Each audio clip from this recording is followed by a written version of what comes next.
Alright, this is going to be a video of John's second pellet stove controller. This is his older model.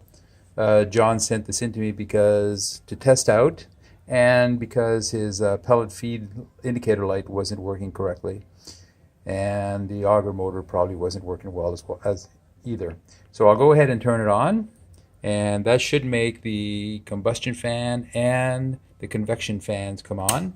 And there we have it, both those lights are on.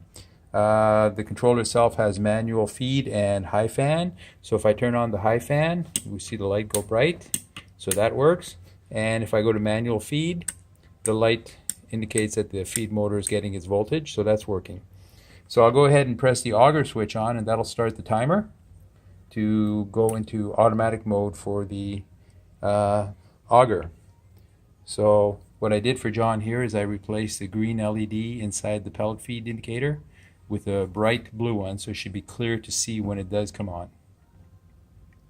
And when it comes on, we should be able to see it on, as well as the auger lamp come on. So I'm just waiting for that to happen here.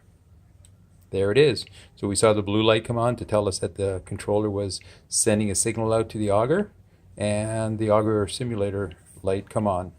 I'll go ahead and turn on the pellet feed control to max, and we see that the light is on max, but also that the auger motor is on for a longer period of time, so that's functioning correctly as well. So from my point of view, everything on this controller is working fine, and it's ready to return to John.